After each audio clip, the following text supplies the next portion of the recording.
Depois do meu AVC, fiquei parcialmente paralisada. Meu filho me abandonou. Numa casa de repouso barata, ele não sabia que eu tinha acabado de receber uma herança milionária. Esta é a minha história de como perdi tudo, apenas para ganhar algo muito mais valioso: minha dignidade. Inscreva-se no nosso canal e nos diga nos comentários de onde você está assistindo. As luzes fluorescentes da casa de repouso crepúsculo zuniam acima de mim como vespas raivosas, enquanto eu lutava para abotoar meu cardigã com dedos que se recusavam a cooperar. 8 meses após o meu AVC, meu lado esquerdo ainda me traía diariamente, um lembrete constante de como a vida pode mudar rapidamente. Precisa de ajuda com isso, Dona Helena? Uma jovem auxiliar colocou a cabeça para dentro, já recuando antes que eu pudesse responder. Elas estavam sempre correndo aqui, pacientes demais, equipe de menos. Consigo me virar, menti. Meu orgulho de professora ainda intacto, mesmo enquanto meu corpo falhava. Levei mais 3 minutos de atrapalhação antes de desistir, deixando os botões desalinhados. Olhei para o relógio. 14h15. Roberto estava atrasado, como sempre.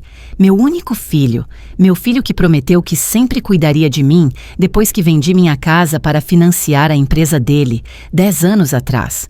A mesma empresa que agora, aparentemente, lhe permitia ter uma BMW nova enquanto eu estava sentada neste depósito glorificado para idosos. Quando ele finalmente chegou às 14h40, não se desculpou pelo atraso. Oi, mãe. Ele beijou minha bochecha protocolarmente, o cheiro de perfume caro pairando no ar entre nós. Tudo bem hoje? A comida estava fria de novo e esperei 2 horas para alguém me ajudar a ir para a fisioterapia. Mantive minha voz firme, determinada a não soar como a velha reclamona que todos esperavam. Roberto checou o relógio, depois o celular. Falta gente em todo lugar hoje em dia. Eu estava pensando, eu disse cuidadosamente, que talvez com alguma ajuda em casa eu pudesse me virar na minha... Me interrompi. Não era mais minha casa. No seu quarto de hóspedes, talvez. O suspiro dele foi mal disfarçado. Mãe, já conversamos sobre isso. Eu não tenho como pagar uma cuidadora particular. Este lugar é o que cabe no nosso orçamento agora. Nosso orçamento. Como se minha aposentadoria de professora, que ajudava a pagar por este lugar, fosse insignificante em comparação com a contribuição dele. A Melissa gostou da viagem para a Disney? Perguntei, mudando de assunto para minha neta. Seus olhos se arregalaram ligeiramente, pego de surpresa. Como você... O Lucas me mostrou as fotos no celular dele na última visita. O castelo da Cinderela parecia lindo à noite. Roberto se mexeu desconfortavelmente. Era um pacote fechado, muito acessível. As palavras pairaram entre nós como uma acusação. Sua definição de acessível aparentemente incluía férias, mas não cuidados adequados para sua mãe. A Lúcia e as crianças mandaram um beijo, disse ele, já se levantando. Tenho uma reunião com um cliente às 4, então preciso ir. 20 minutos. Era o que eu valia em sua agenda lotada. Depois que ele saiu, fui de cadeira de rodas até a janela, observando seu carro brilhante se afastar. 10 anos atrás, quando o João morreu, eu vendi nossa casa de 30 anos, a casa onde Roberto cresceu, e entreguei ao meu filho quase cada centavo para salvar seu negócio falido. Eu sempre cuidarei de você, mãe, ele prometeu enquanto eu assinava minha independência. É isso que a família faz. Uma batida leve interrompeu meus pensamentos. Mariana, a enfermeira mais jovem da equipe, entrou com um sorriso gentil. Visita difícil? Ela perguntou, notando minha expressão. Apenas curta, respondi com a garganta apertada. Ela se ajoelhou ao lado da minha cadeira de rodas, seus olhos gentis. Sabe, Dona Helena, algumas pessoas não merecem os pais que têm. Cobri a mão dela com a minha, grata por essa pequena compaixão de uma estranha, quando meu próprio sangue não oferecia nenhuma. Mariana, eu disse baixinho, quanto tempo falta para minha avaliação de fisioterapia? Na verdade, é por isso que vim. O Dr. Fernandes adiantou sua avaliação. Ele acha que você pode se beneficiar de um programa mais intensivo. Pela primeira vez naquele dia, senti um pingo de esperança. Mais intensivo significa mais progresso? Pode ser. Você tem se esforçado mais do que a maioria dos pacientes que vejo. Ela fez uma pausa. Eu vi você praticando seus exercícios quando acha que ninguém está olhando. Eu não tinha percebido que alguém havia notado minhas lutas particulares no espelho do banheiro, forçando minha mão esquerda a agarrar a escova de cabelo, ordenando que meu pé girasse corretamente. Determinação importa mais que idade, continuou Mariana. Minha avó se recuperou de um AVC pior aos 72 anos.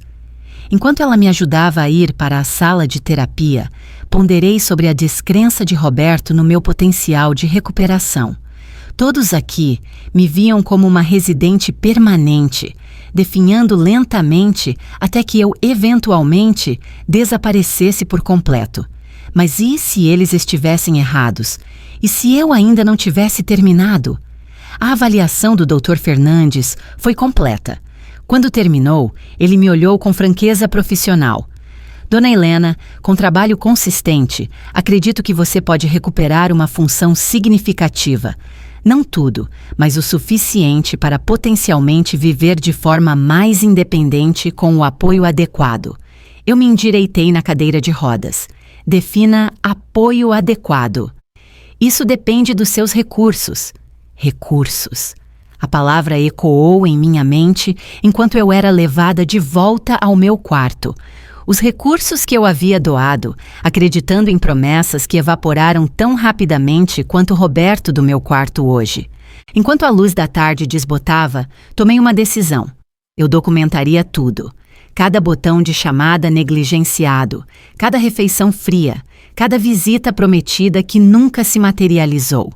Meu tablet, que Roberto relutantemente me deixou manter. Uma mulher da sua idade precisa de tecnologia para quê? Se tornaria meu registro. Eu poderia estar fisicamente diminuída, mas minha mente, a mente que analisou literatura e ensinou gerações de alunos a encontrar significados ocultos, ainda estava afiada. E ela estava me dizendo que algo estava muito errado com a súbita incapacidade do meu filho de atender às minhas necessidades.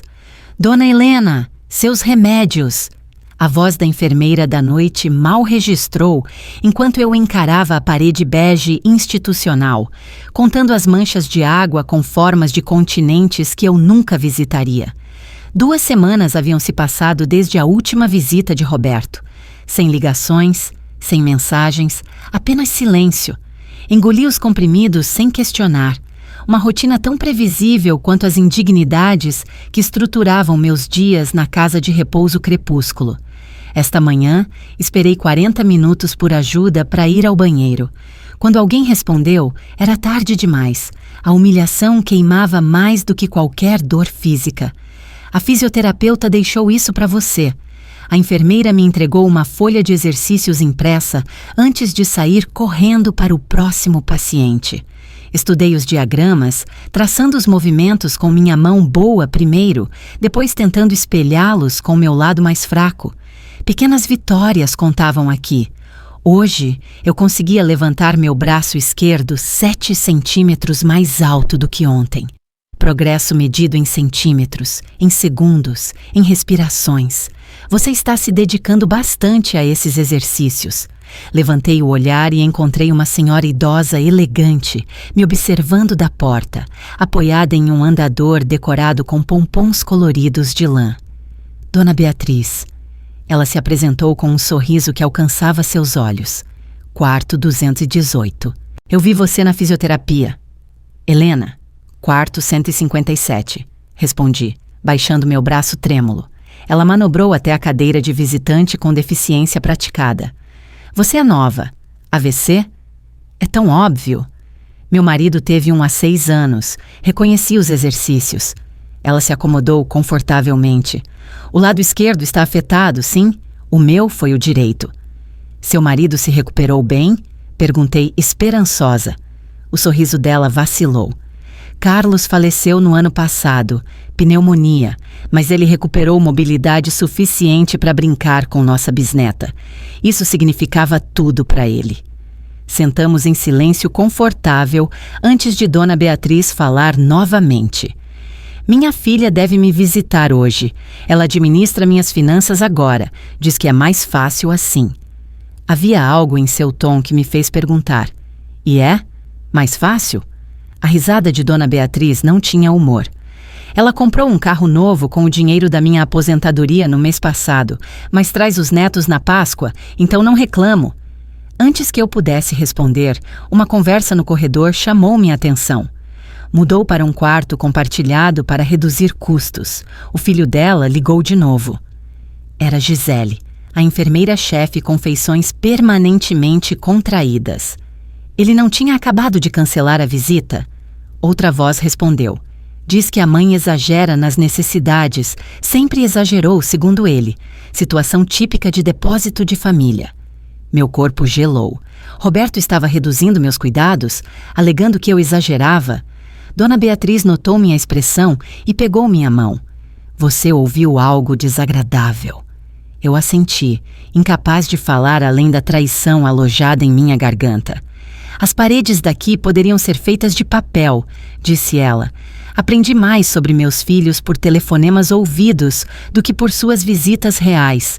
Naquela noite, liguei meu tablet, a única conexão com a independência que Roberto relutantemente me permitiu manter. Meus netos insistiram, argumentando que a avó precisava ver seus jogos de futebol e apresentações de dança por videochamadas. Essas chamadas raramente vinham agora. Abri um novo documento e comecei a digitar sem jeito com a mão direita. Dia 1 da documentação. Roberto cancelou a visita. Ouvi a equipe dizer que ele solicitou que eu fosse transferida para um quarto compartilhado para reduzir custos. Alega que exagero minhas necessidades. Esperei 40 minutos por assistência ao banheiro hoje. A refeição estava fria novamente. Fisioterapeuta diz que a melhora é possível com terapia intensiva. Sincronizei o documento com minha conta de e-mail, criando um registro que existia além daquelas paredes. Um pequeno ato de autopreservação que pareceu surpreendentemente poderoso. Enquanto me preparava para dormir, Mariana passou para suas rondas noturnas.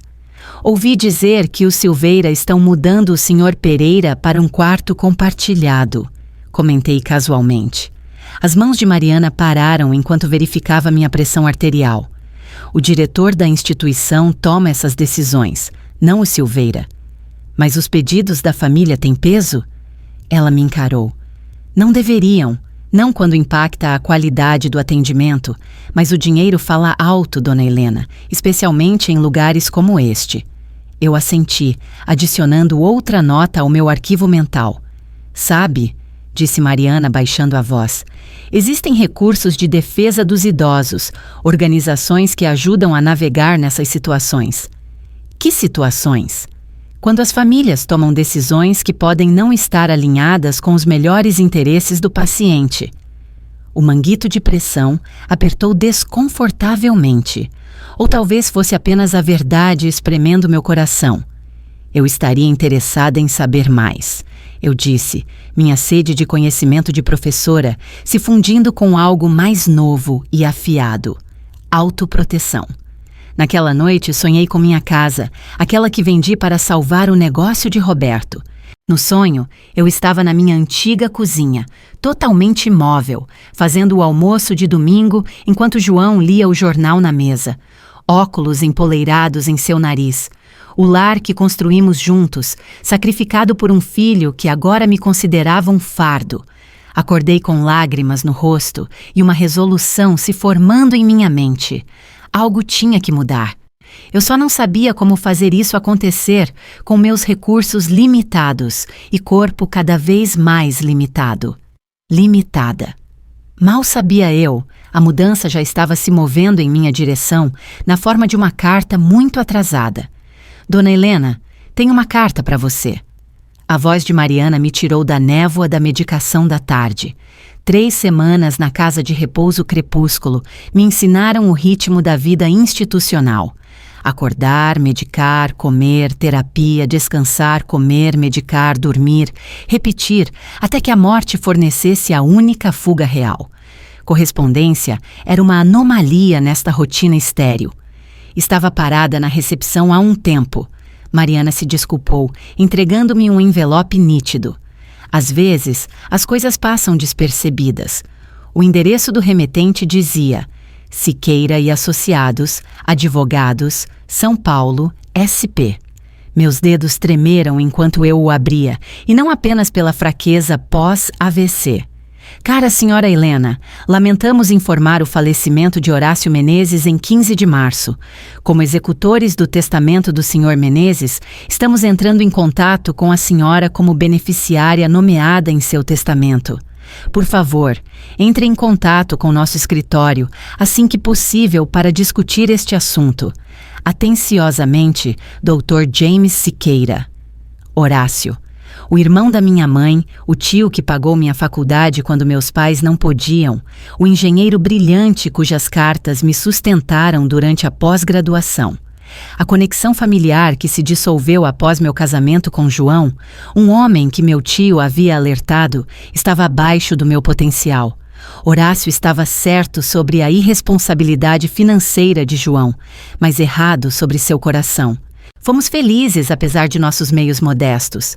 Após nosso distanciamento, eu ocasionalmente acompanhei a carreira de Horácio através de revistas profissionais, patentes registradas, inovações creditadas ao seu nome, mas não nos falávamos há mais de 40 anos. Más notícias? Mariana perguntou, notando minha expressão.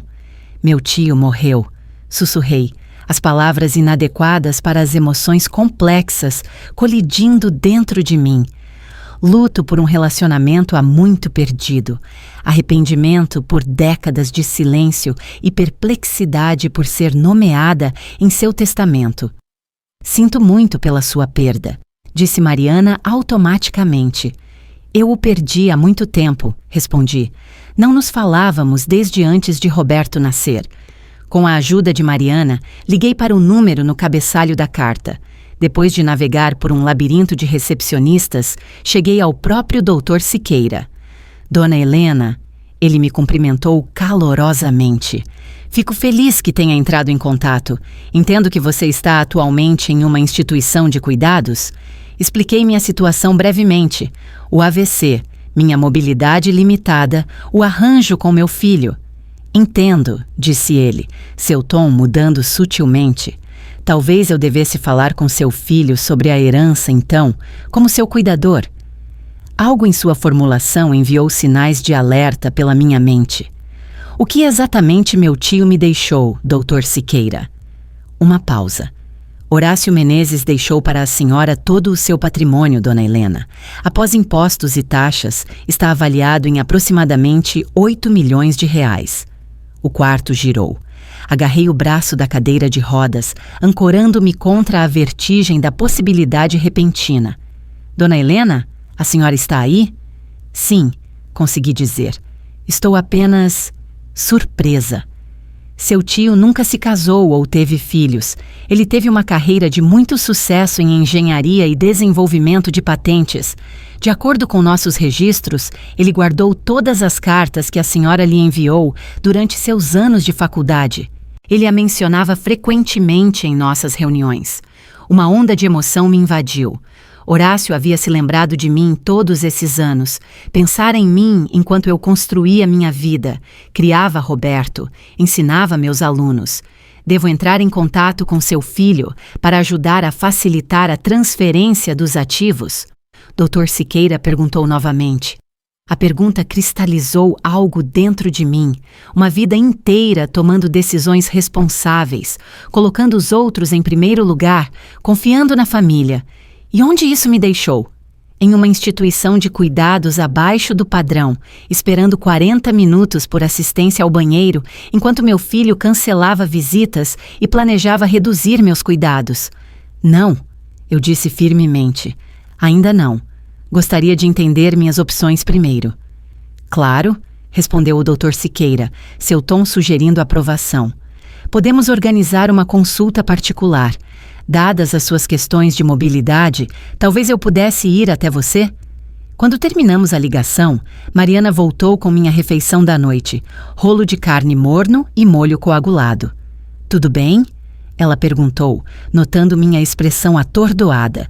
Considerei contar a ela, esta jovem gentil que me mostrou mais compaixão do que meu próprio filho em meses.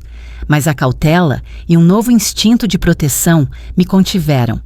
Apenas processando, eu disse. Meu tio não era alguém que eu esperava que se lembrasse de mim. Naquela noite, adicionei ao meu crescente diário digital. Horácio se lembrou de mim todos esses anos, enquanto eu ensinava literatura para calouros ingratos. Criava um filho cada vez mais distante e gradualmente perdia João para uma doença cardíaca. Horácio se lembrou da nossa conexão. Enquanto eu dava tudo para um filho que agora me considera um fardo, meu tio distante me guardou em seu coração o suficiente para me deixar sua fortuna. O que isso significa para mim agora, para os anos restantes da minha vida? 8 milhões de reais. O número dançou pelos meus sonhos naquela noite, não como visões de luxo ou indulgência, mas como algo muito mais precioso. Opções. Liberdade. Controle sobre meu próprio destino, por qualquer tempo que me restasse. Amanhã trouxe clareza e resolução. Eu precisava me mover com cuidado, estrategicamente. Este presente inesperado de Horácio poderia mudar tudo, mas apenas se eu fosse mais inteligente sobre isso do que fui sobre vender minha casa para Roberto. Eu precisaria de aliados, informação, um plano e, o mais importante, precisaria entender exatamente quem meu filho havia se tornado nos anos em que passei vendo apenas o que queria ver. Mãe, recebi sua mensagem. O que é essa história de notícia financeira? Roberto invadiu meu quarto sem bater, sua gravata ligeiramente torta, a única rachadura visível em seu exterior, geralmente polido. Eu liguei para ele ontem com uma mensagem deliberadamente vaga sobre assuntos financeiros importantes que precisamos discutir. Depois de semanas de ligações ignoradas e visitas canceladas, bastou a sugestão de dinheiro para trazê-lo correndo. Olá, Roberto. É bom ver você também. Cruzei minhas mãos no colo, um gesto de calma que eu não sentia inteiramente. Ele teve a decência de parecer levemente envergonhado. Desculpe, o trabalho tem sido uma loucura. Como você está se sentindo? Quase o mesmo da última vez que você perguntou. 3 semanas atrás. Ele se encolheu, depois puxou a cadeira de visitante. Você mencionou algo financeiro? Estudei o rosto do meu filho, o rosto do qual eu já limpei sorvete, o rosto que vi se formar na faculdade, o rosto que agora mostrava mais interesse em mim do que em meses, tudo por causa da possibilidade de dinheiro. Recebi uma carta. Comecei, medindo minhas palavras cuidadosamente. Meu tio Horácio faleceu. Tio Horácio? Mãe, acho que você nunca mencionou. Irmão da minha mãe. Éramos próximos quando eu era mais jovem, antes de me casar com seu pai. Eu fiz uma pausa. Ele me incluiu em seu testamento. A transformação foi imediata e perturbadora. A postura de Roberto se endireitou, sua expressão suavizou, todo o seu comportamento mudou de impaciente para atento. Isso é inesperado. Ele era rico? Eu assenti, deliberadamente vaga. Ele teve uma carreira de sucesso em engenharia, patentes, inovações. Uau, que ótima notícia, mãe! Roberto se inclinou para a frente, seu sorriso de repente amplo e ansioso.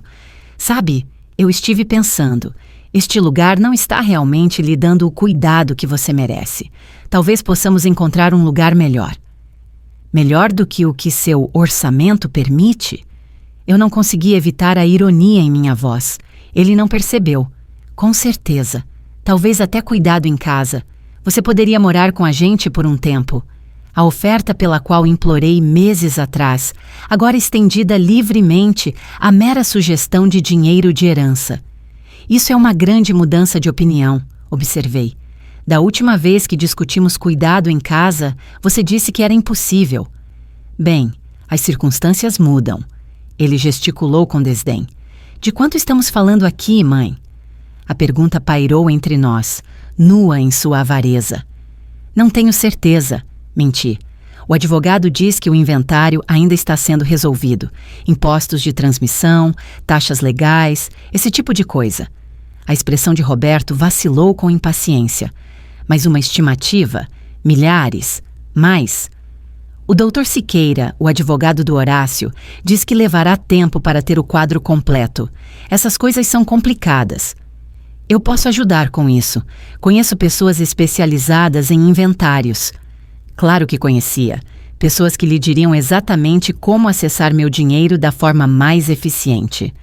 Que atencioso, mas o Dr. Siqueira parece bastante competente. Mudei de assunto. Como estão a Lúcia e as crianças? Senti falta deles. A conversa que se seguiu foi dolorosamente reveladora. Nenhuma vez Roberto perguntou como eu estava me sentindo. Se eu estava feliz aqui, se estava progredindo na terapia. Em vez disso, ele delineou planos cada vez mais elaborados para o meu futuro, todos baseados no acesso a fundos sobre os quais ele não sabia nada. Poderíamos converter o escritório em um ótimo quarto no térreo para você. Ele se entusiasmou. Comprar uma daquelas camas hospitalares que se ajustam. Você ficaria confortável lá. Parece caro, notei suavemente. Bem, com a ajuda do tio Horácio? Ele sorriu, como se compartilhássemos uma piada particular sobre um homem que ele nunca conheceu. Quando Roberto finalmente saiu, prometendo voltar amanhã com Lúcia para discutir opções, soltei um suspiro que nem percebi que estava segurando. Meu filho, meu único filho, havia se revelado mais completamente na última hora do que em todos os meses em que estive no crepúsculo. Mariana me encontrou olhando pela janela 1 hora depois. Foi tão ruim assim? Ela perguntou, checando meus remédios da noite. Pior, admiti. Mariana, você sabe alguma coisa sobre os direitos dos idosos? Proteções legais? Ela hesitou. Um pouco. Minha avó teve problemas semelhantes com a família após o AVC dela. Você me ajudaria a pesquisar algo? Preciso de informações sobre proteções financeiras, procurações de saúde, poder de representação. A expressão de Mariana ficou séria. Dona Helena, você está preocupada com as intenções do seu filho? Vamos apenas dizer que preciso entender minhas opções antes de tomar qualquer decisão. Ela assentiu lentamente. Posso ajudar, mas você deve saber que isso pode ficar complicado. Pensei no súbito interesse de Roberto em meus cuidados, seus planos imediatos para meu dinheiro, sua falha em sequer perguntar se eu estava feliz. Já está complicado, respondi. Só preciso ter certeza de que não serei passada para trás novamente. Naquela noite, liguei para o Dr. Siqueira novamente, solicitando uma reunião privada. Concordamos que ele me visitaria em 2 dias, oficialmente para discutir documentação de rotina. Enquanto me preparava para dormir, meu tablet apitou com um e-mail recebido. Era de Roberto, com plantas para uma suíte de sogra, adicionada à sua casa, já orçada em R$175.000. Ele se moveu notavelmente rápido para alguém que não tinha tempo de visitar a mãe há semanas. Adicionei ao meu diário digital. Roberto visitou imediatamente após saber da herança potencial. Nunca perguntou sobre minha saúde, felicidade ou progresso. Já planejando reformas caras em sua casa, tratando o dinheiro de Horácio como se já fosse dele para gastar. Preciso me proteger, não apenas meus novos recursos financeiros, mas minha autonomia, meu direito de determinar meu próprio futuro. O presente de Horácio não é apenas dinheiro. É a chance de recuperar o controle da minha vida, de garantir que nunca mais ficarei à mercê do orçamento de outra pessoa para meus cuidados.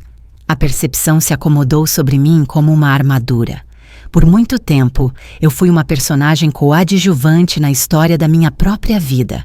Primeiro como esposa de João, depois como mãe de Roberto, finalmente como a paciente do quarto 157. Era hora de me tornar a protagonista novamente. O residencial Colinas Verdes oferece serviços premium para idosos exigentes, proclamava o folheto em meu colo. Fotos brilhantes mostravam residentes idosos sorridentes em aulas de aquarela e tai chi. Um mês depois que Roberto soube da minha herança, fui transferida para esta instalação de luxo. Não para a casa de Roberto, como oferecido inicialmente, mas para um lugar convenientemente localizado a apenas 10 minutos de sua casa no subúrbio. Não é muito melhor, mãe? Roberto gesticulou ao redor da minha nova suíte particular, com sua decoração de bom gosto e grandes janelas com vista para jardins bem cuidados. O atendimento aqui é de primeira linha. Era inegavelmente melhor que o crepúsculo. A proporção de funcionários por paciente por si só significava que eu raramente esperava por assistência. A comida era palatável, o equipamento de fisioterapia de última geração, mas a atualização repentina apenas ressaltava a inadequação do que Roberto considerava suficiente antes da perspectiva do dinheiro da herança. É muito bom, reconheci, embora eu esteja curiosa por que você decidiu não me ter morando com você, como sugeriu originalmente. O sorriso de Roberto se contraiu imperceptivelmente. O empreiteiro disse que as reformas levariam meses. Isto é melhor por agora, enquanto navegamos no processo de inventário. O processo de inventário.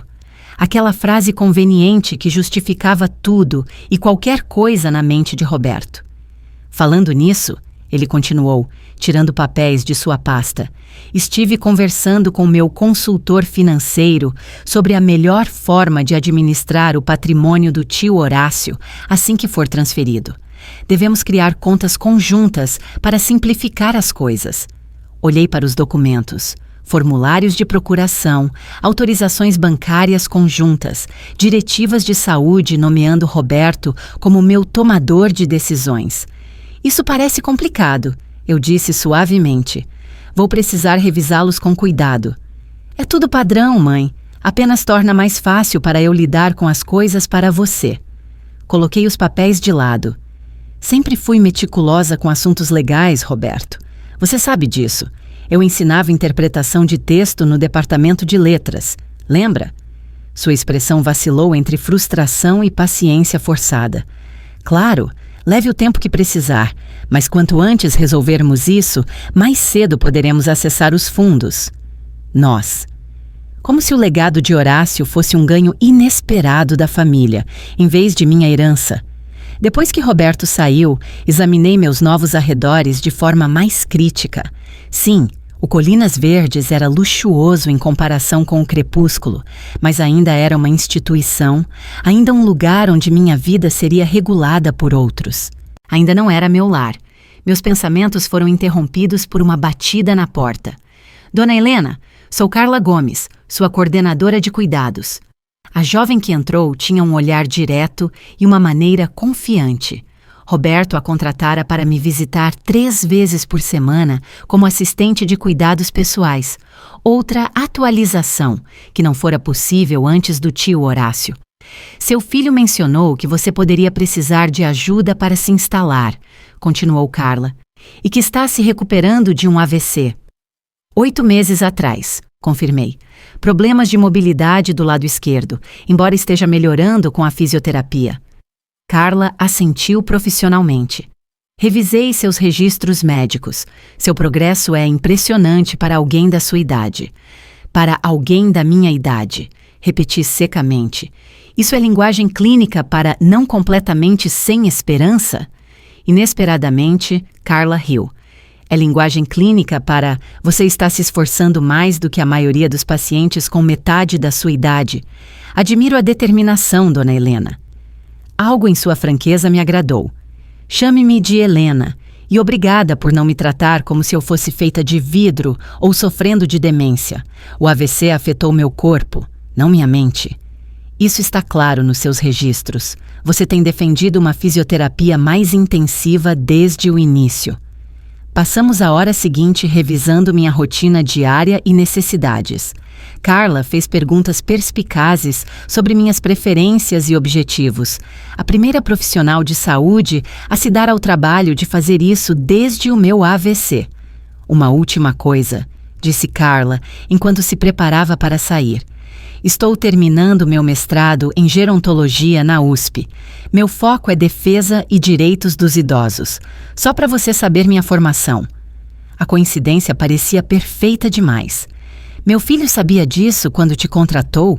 Não, respondeu Carla. A agência me designou com base na agenda. Por quê?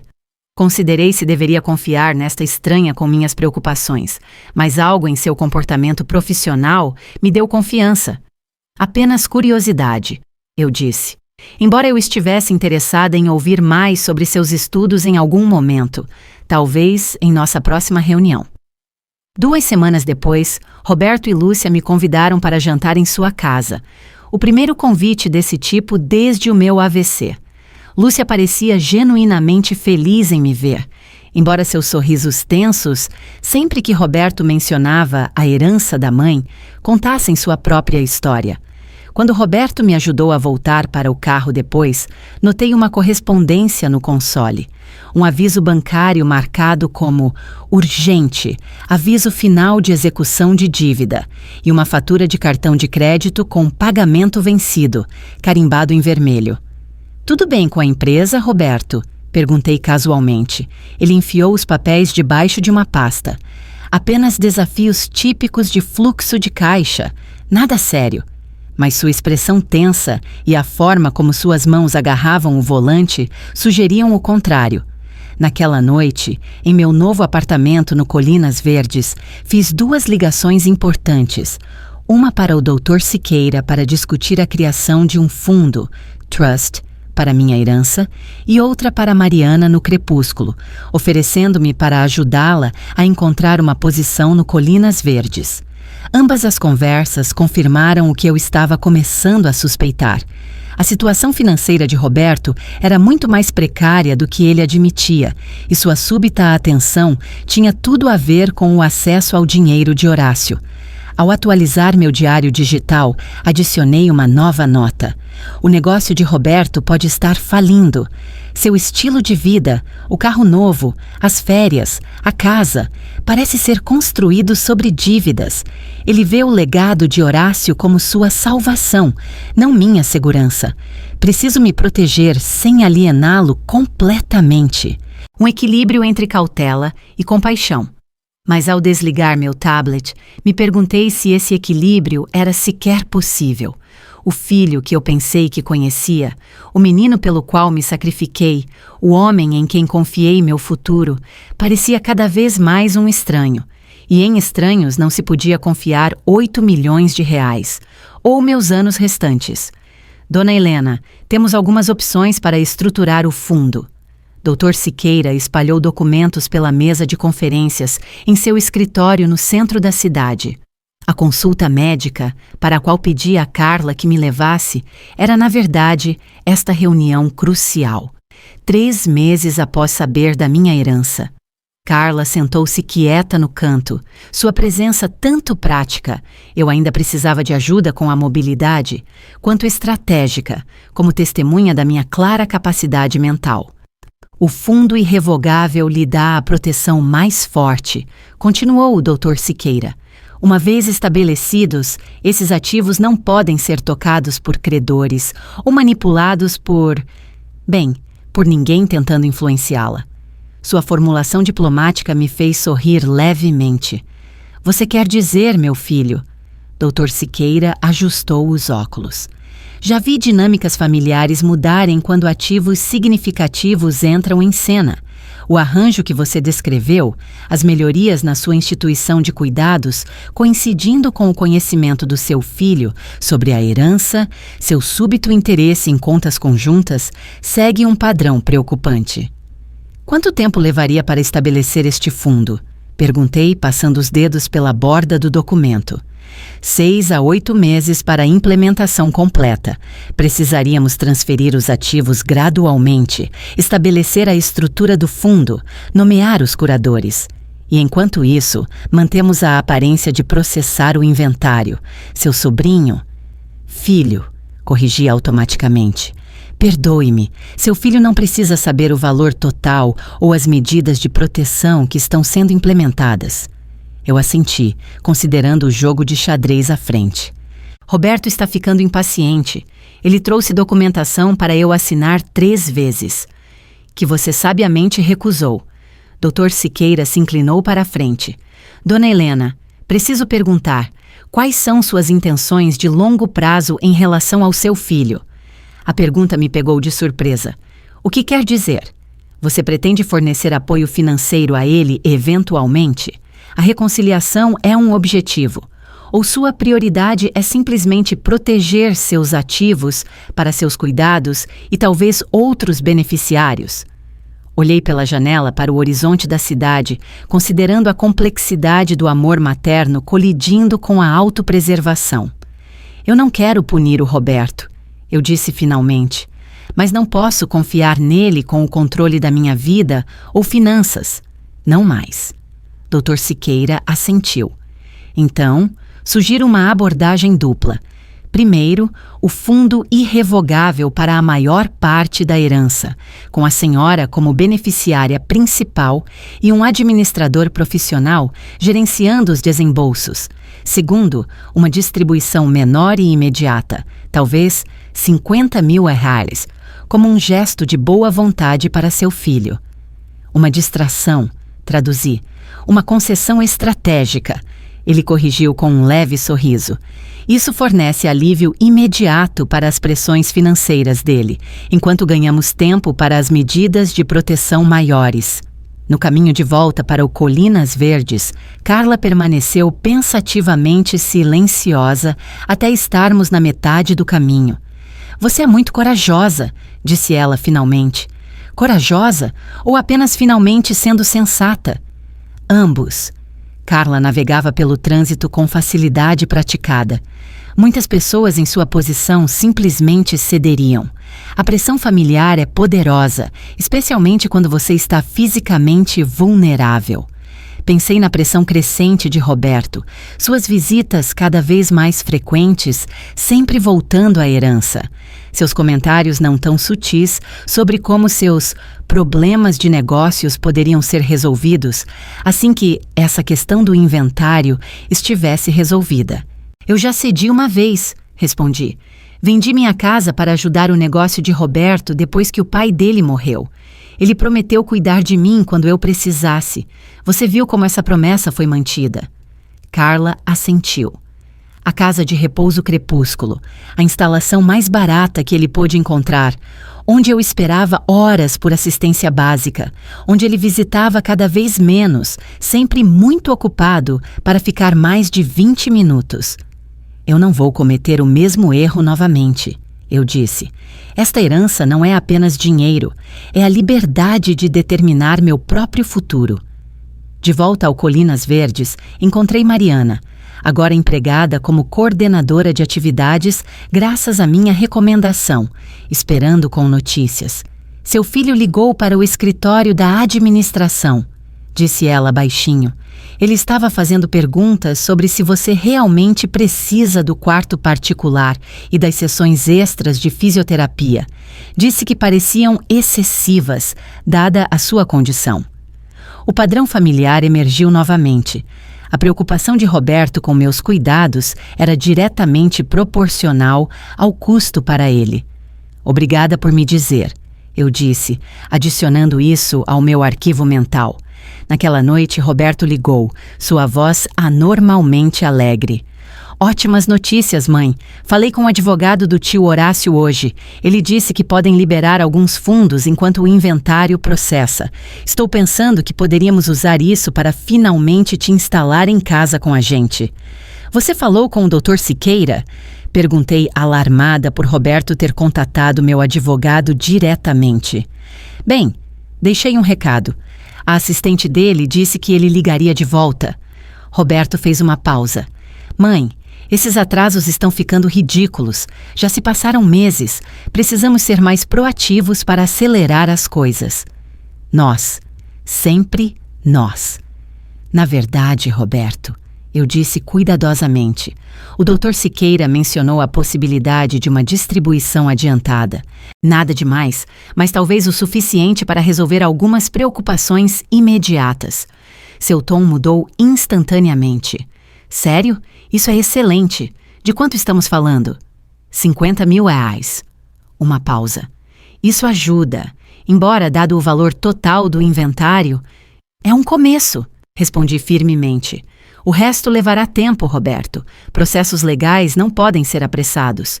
Depois de encerrar a ligação, atualizei meu diário digital e enviei um e-mail seguro ao Dr. Siqueira, autorizando a distribuição adiantada para Roberto. O dinheiro provavelmente desapareceria em seu buraco negro financeiro, mas me compraria um tempo precioso para proteger os 7.950 mil reais restantes. Tempo para garantir que meus anos restantes seriam vividos em meus termos, não como uma solução conveniente para os problemas financeiros do meu filho. Enquanto me preparava para dormir, assistida por uma auxiliar noturna, vi meu reflexo no espelho do banheiro. A mulher que me encarava estava mudada, não apenas pelo AVC que enfraqueceu meu lado esquerdo, mas por algo em seus olhos. Uma dureza que não estava lá antes, uma clareza nascida de verdades difíceis. Eu mal a reconhecia, mas de alguma forma sentia que estava finalmente me vendo claramente pela primeira vez em anos. Progresso excelente, Dona Helena. O Dr. Costa, meu novo fisioterapeuta no Colinas Verdes, observou com aprovação enquanto eu completava o exercício de caminhada apenas com minha bengala como apoio. Você abandonou totalmente o andador? Para curtas distâncias, confirmei, recuperando o fôlego. 6 meses desde o AVC e cada vitória ainda vinha embrulhada no pacote humilhante das limitações. Ainda preciso da cadeira de rodas para qualquer coisa mais longa do que atravessar meu apartamento. No entanto, a maioria dos pacientes com AVCs semelhantes não alcança este nível de recuperação, especialmente na minha idade, completei ironicamente. Estou começando a achar que essa frase deveria ser banida do vocabulário médico. Costa sorriu. Eu ia dizer especialmente com ciclos de terapia interrompidos. Seus registros mostram sessões inconsistentes em sua instalação anterior. O Crepúsculo tinha problemas de pessoal, eu disse diplomaticamente, sem mencionar que Roberto havia optado pelo mínimo de sessões de fisioterapia cobertas pelo plano de saúde básico, considerando qualquer coisa adicional uma despesa desnecessária. Carla, observando do canto, cruzou meu olhar. Ela sabia da história completa, tendo se tornado minha aliada mais confiável nos últimos 3 meses no Colinas Verdes. Nosso relacionamento profissional evoluiu para algo mais profundo, confidente, defensora e cada vez mais amiga. Mais tarde, enquanto Carla me ajudava a voltar para meu apartamento, ela mencionou casualmente: "Tenho algo para discutir quando estivermos a sós." Uma vez lá dentro, com a porta fechada, sua expressão ficou séria. "Eu estive no Crepúsculo ontem para uma observação de aula. Ouvi algo preocupante." Meu coração apertou. "Sobre o Roberto?" Ela assentiu. Ele estava se reunindo com o administrador, perguntando sobre as taxas atuais e disponibilidade. Ele perguntou especificamente sobre transferir um paciente do Colinas Verdes de volta para o Crepúsculo se as circunstâncias mudassem. A implicação era clara. Roberto estava explorando opções para me devolver aos cuidados inadequados dos quais eu havia escapado, presumivelmente assim que ele garantisse o controle de minhas finanças. "Ele te viu?" perguntei, minha voz firme apesar da raiva fria que se instalava em meu peito. "Não, eu estava na sala de registros ao lado." Carla hesitou. "Helena, não quero te alarmar, mas meu filho está planejando contingências caso seu acesso ao dinheiro não se materialize como ele espera." Completei seu pensamento. Não estou surpresa, apenas desapontada. Fomos interrompidas por uma batida na porta. Carla abriu para revelar uma sorridente Lúcia, minha nora, com meus netos adolescentes, Lucas e Melissa, atrás dela. Visita surpresa! Lúcia anunciou com um brilho forçado. Pensamos que você gostaria de um tempo em família. Isso era novo. Nos 6 meses desde o meu AVC, Lúcia havia me visitado exatamente 2 vezes, ambas acompanhando brevemente Roberto. Agora ela estava na minha porta com biscoitos caseiros e uma fachada de devoção familiar. Lucas, 16 anos e desengonçado, me deu um abraço genuíno. Oi, vó, o pai disse que deveríamos visitar mais. Ele disse, é? Levantei uma sobrancelha para meu neto, que captou meu ceticismo com um olhar perceptivo. Melissa, 14 anos e já desenvolvendo o polimento social de sua mãe, começou a tagarelar sobre a escola enquanto arrumava os biscoitos em um prato. Lúcia fez questão de arrumar meu apartamento já impecável, enquanto me bombardeava com perguntas sobre meu conforto. A performance deles era transparente, mas reveladora. Roberto havia claramente alistado sua família em sua campanha para garantir minha boa vontade e, por extensão, minha herança. Durante o almoço, Lúcia mencionou casualmente: estamos vendo casas no Morumbi, um bairro tão bonito, mas os preços são astronômicos. Não seria uma área significativamente mais cara do que onde vocês estão? Perguntei inocentemente. Ela assentiu com entusiasmo. Ah, com certeza. Nunca poderíamos pagar normalmente, mas o Roberto diz que nossa situação financeira pode mudar em breve. Pelo canto do olho, peguei a expressão desconfortável de Lucas. Quando Lúcia levou Melissa para buscar a sobremesa no carro, Lucas se inclinou para perto de mim. O pai tem agido estranho ultimamente, ele confidenciou. Ele e a mãe vivem tendo essas conversas intensas sobre dinheiro que param quando eu entro. Assuntos financeiros podem ser estressantes, respondi neutra. Ontem à noite, eu o ouvi dizer à mãe que todos os nossos problemas de dinheiro acabarão em breve, graças a você. O olhar direto de Lucas encontrou o meu. O que ele quis dizer com isso, vó? Antes que eu pudesse formular uma resposta, Lúcia e Melissa voltaram com um bolo elaborado, decorado com "Nós te amamos, vó", em glacê. O restante da visita continuou nesse tom, uma estranha performance de afeto familiar sobreposta a uma transparente antecipação financeira. Quando eles finalmente saíram, prometendo voltar em breve, eu me senti emocionalmente drenada. Bem, isso foi esclarecedor, observou Carla secamente. De fato. Afundei na minha poltrona. De repente, sou a matriarca amada que eles não se cansam de visitar. Tudo o que foi preciso foram 8 milhões de reais. Carla sentou-se à minha frente. O que você vai fazer sobre a informação do crepúsculo? Considerei a pergunta com cuidado. Continuar com nosso plano. Os documentos do fundo devem estar prontos no próximo mês, correto? De acordo com o Dr. Siqueira, sim, mas estabelecer o fundo é apenas o começo. Transferir todos os ativos levará meses. Então precisamos manter o status quo até que tudo esteja seguro. Bati minha bengala pensativamente no chão. Roberto recebeu a distribuição adiantada? Carla assentiu. 2 semanas atrás, o Dr. Siqueira confirmou que a transferência foi concluída. Bom, isso deve mantê-lo cooperativo enquanto finalizamos as proteções legais. Olhei para as fotos da família na minha mesa lateral, instantâneos de tempos mais felizes, quando eu acreditava no amor do meu filho sem questionar. Preciso falar com a Mariana sobre o que ela está ouvindo no Colinas Verdes. Se Roberto está explorando me mudar de volta para o crepúsculo, ele pode estar fazendo perguntas aqui também. Naquela noite, sozinha com meus pensamentos, atualizei meu diário digital com detalhes da visita de Lúcia e as ações de Roberto no crepúsculo. O registro havia se tornado extenso, uma crônica detalhada de manipulação que ainda doía documentar, apesar de sua necessidade. Enquanto escrevia, refleti sobre como meu relacionamento com Roberto havia se invertido. Uma vez, eu o protegi. Agora, eu me protegia dele. Uma vez eu sacrifiquei pelo futuro dele. Agora eu salvaguardava o meu.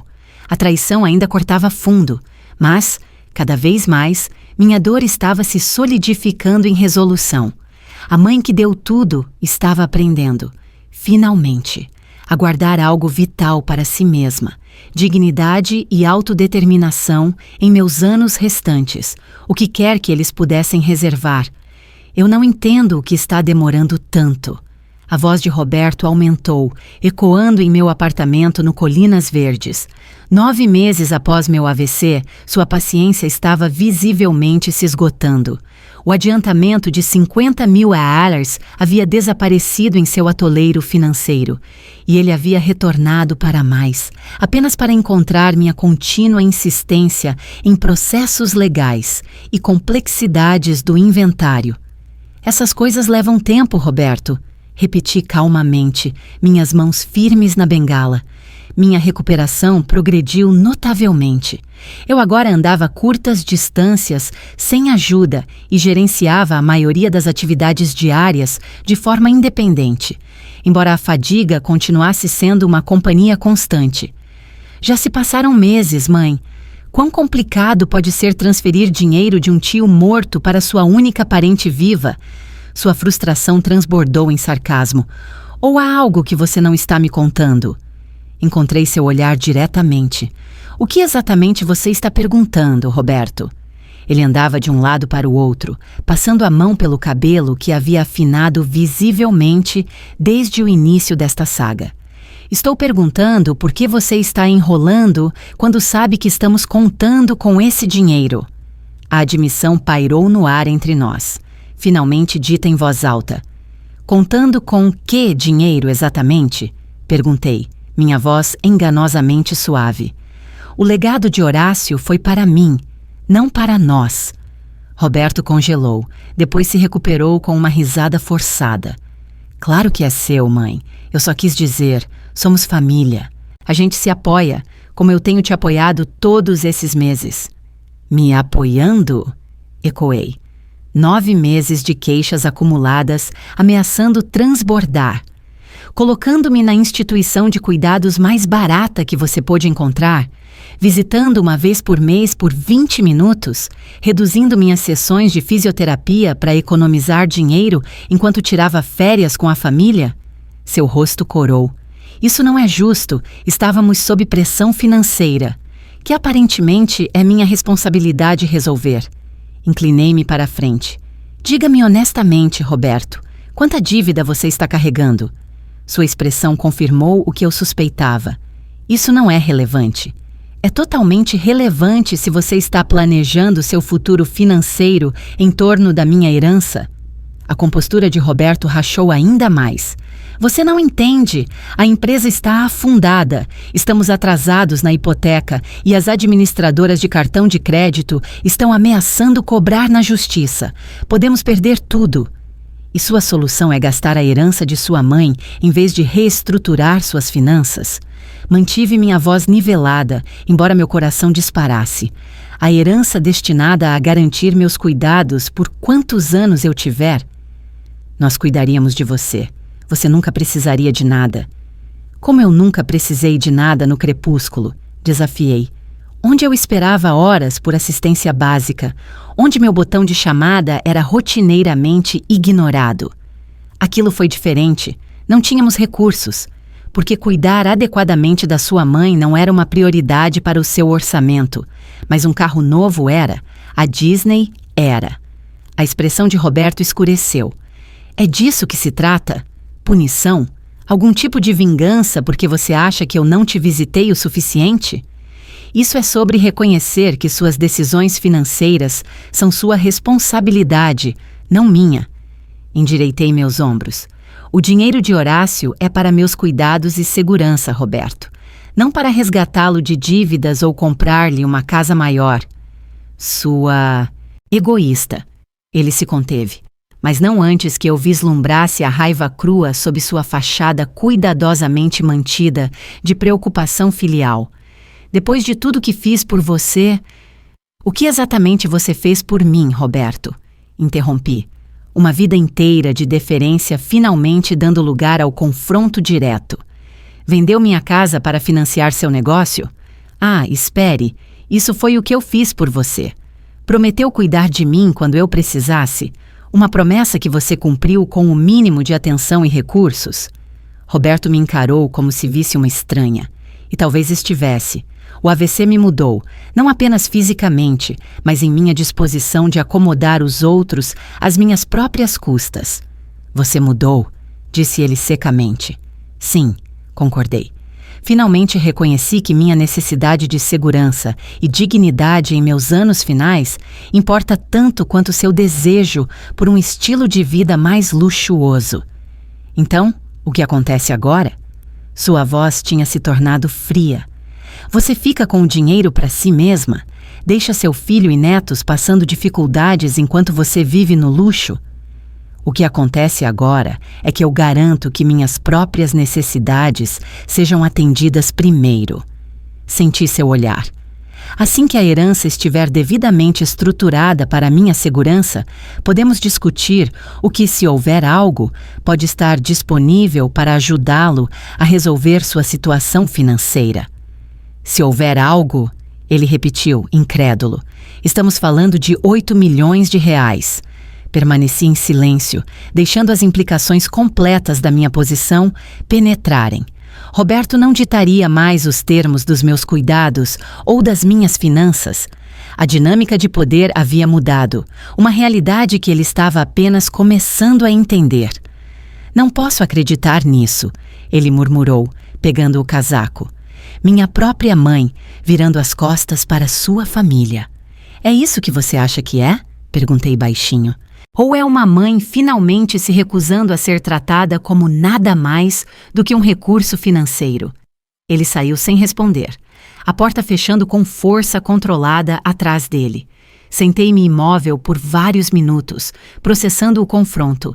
9 meses atrás, eu teria capitulado instantaneamente às necessidades de Roberto, acreditando que o sacrifício materno era tanto virtude quanto obrigação.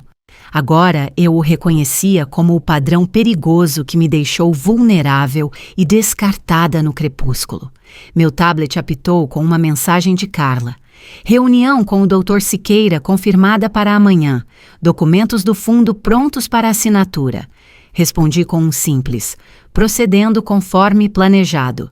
Mais tarde, naquela noite, meu telefone tocou, o número de Lucas piscando na tela. Vó? Sua voz de adolescente parecia perturbada. O pai chegou em casa muito chateado hoje. Ele estava gritando com a mãe sobre você ser irracional e ingrata. Imagino que ele esteja se sentindo frustrado. Eu disse cuidadosamente. Ele disse algo estranho. Lucas fez uma pausa. Ele disse que talvez devessem falar com um advogado sobre sua capacidade mental. O que isso significa? Um arrepio percorreu-me. Significa que seu pai está considerando opções legais para contestar minha capacidade de tomar minhas próprias decisões. Isso é sacanagem, disse Lucas com franqueza adolescente. Você é mais inteligente do que todos nós juntos. Apesar de tudo, eu sorri. Obrigada, Lucas, mas por favor, tenha cuidado para não ser pego no meio desta situação. Tarde demais, ele respondeu com surpreendente maturidade. O pai não sabe que estou te ligando. Eu só queria ter certeza de que você está bem. Sua preocupação, genuína de uma forma que a atenção performática de seus pais nunca fora, tocou-me profundamente. Eu estou bem, Lucas. Melhor do que bem. Estou finalmente me defendendo. Depois que desligamos, adicionei o aviso de Lucas ao meu diário digital e enviei um e-mail ao doutor Siqueira sobre o potencial desafio legal de Roberto. As peças estavam se movendo mais rápido agora, o confronto escalando além das palavras para ações potenciais. Eu não era mais a mãe complacente e grata, aceitando quaisquer migalhas de atenção e cuidado que Roberto se dignasse a fornecer. Eu havia me tornado algo mais perigoso para seus planos, uma mulher com recursos, clareza e resolução. A transformação havia começado com o legado inesperado de Horácio, mas fora completada pelas próprias ações de Roberto. Sua ganância transparente, seu abandono voluntário quando meus cuidados se provaram inconvenientes, sua suposição de que minha herança era dele por direito. A mãe de quem ele se lembrava não revidaria, mas com ou sem AVC, aquela mulher não existia mais. O Lucas encontrou isso no computador do Roberto. Carla espalhou os documentos impressos pela minha mesa da cozinha. Ele usou o notebook do pai para fazer a lição de casa e acidentalmente os descobriu em uma pasta aberta. 11 meses após meu AVC, a situação com Roberto evoluiu de um impasse tenso para uma oposição ativa. Lucas, cada vez mais desconfortável com o comportamento de seu pai, tornou-se um aliado inesperado, mantendo-me informada das discussões e planos privados de Roberto. Examinei os papéis com cuidado. E-mails entre Roberto e um escritório de advocacia especializado em casos de interdição, curatela, perguntas sobre como declarar um pai mentalmente incompetente e notas delineando uma estratégia para contestar minha capacidade de gerenciar assuntos financeiros. Ele realmente vai seguir em frente com isso, murmurei, mais entristecida do que chocada. A ponte final entre nós estava queimando e Roberto havia acendido o fósforo. Tem mais, disse Carla sombriamente. A Mariana ouviu ele falando com o Dr. Abreu, perguntando se meu AVC poderia ter afetado meu julgamento ou capacidade de raciocínio. Doutor Abreu era o diretor médico do Colinas Verdes, um médico competente que sempre me tratou com respeito profissional. O que o Abreu disse? Segundo a Mariana, ele foi evasivo, mas desconfortável. Disse que precisaria revisar meu caso formalmente se Roberto estivesse solicitando uma avaliação oficial de capacidade. Eu assenti pensativamente. Roberto está ficando desesperado. O fundo está estabelecido, os ativos estão sendo transferidos gradualmente e sua situação financeira não está melhorando. Carla olhou para os documentos novamente. Estes fazem referência a uma avaliação sua por um neuropsicólogo de escolha dele, alguém chamado Dr. Magalhães. Conveniente, comentei secamente. Presumo que este Dr. Magalhães seja especialista em encontrar pacientes idosos incompetentes. Devemos acelerar nossas contramedidas, aconselhou Carla. Se Roberto entrar com o pedido de interdição, isso pode congelar seus ativos temporariamente enquanto o tribunal avalia a alegação. Eu havia antecipado essa possibilidade. Com a orientação do Dr. Siqueira, havíamos nos preparado extensivamente nos últimos meses, construindo um registro abrangente da minha acuidade mental e capacidade de tomada de decisão. Mas o cronograma agressivo de Roberto exigia ajustes em nossa estratégia. Ligue para o Dr. Siqueira, instruí. Diga a ele que precisamos avançar com a avaliação neuropsicológica independente imediatamente, não no próximo mês como planejado. Carla assentiu, já discando. E quanto ao Colinas Verdes, se Roberto está falando com o Dr. Abreu, precisamos garantir que a administração entenda a situação. Considerei os relacionamentos que cultivei cuidadosamente durante meu tempo aqui. Agende uma reunião com o diretor Peixoto. Quero explicar o que está acontecendo antes que Roberto possa controlar a narrativa. A semana seguinte tornou-se uma operação de defesa cuidadosamente coreografada. O doutor Barreto, um neuropsicólogo respeitado com experiência em cognição pós-AVC, conduziu uma avaliação exaustiva da minha capacidade mental, documentando suas descobertas em um relatório detalhado que confirmava o que já sabíamos. Minhas habilidades cognitivas permaneciam totalmente intactas, apesar das limitações físicas do AVC. O diretor Peixoto, quando informado da situação, foi profissionalmente neutro, mas praticamente solidário. Avaliamos os residentes com base em nossas próprias observações, Dona Helena, não em alegações familiares. Nossos registros não indicam absolutamente nenhuma preocupação cognitiva em seu caso. Dr. Siqueira protocolou a avaliação de capacidade no tribunal preventivamente, estabelecendo um registro legal antes que Roberto pudesse fazer sua jogada. Ele também acelerou as transferências de ativos restantes para o fundo irrevogável, embora algumas ainda levassem meses para serem concluídas. Durante toda essa agitação, mantive minha rotina diária. Fisioterapia, atividades sociais, ligações semanais com Dona Beatriz do Crepúsculo, agora realocada para uma instalação melhor graças à minha assistência financeira privada, e visitas regulares de Lucas e, ocasionalmente, Melissa, que vinham independentemente de seus pais. O pai tem se encontrado com advogados quase todos os dias, relatou Lucas durante uma visita. A mãe está ficando preocupada com o dinheiro que ele está gastando com honorários. Como estão as coisas em casa?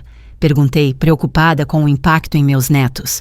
Lucas deu de ombros com uma indiferença adolescente, afetada que não escondia bem seu desconforto. Tenso.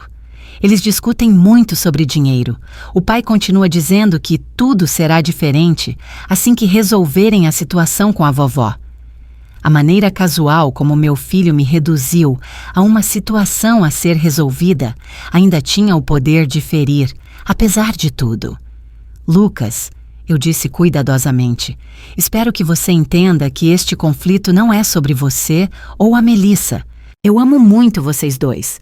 Ele assentiu, surpreendendo-me com uma maturidade repentina.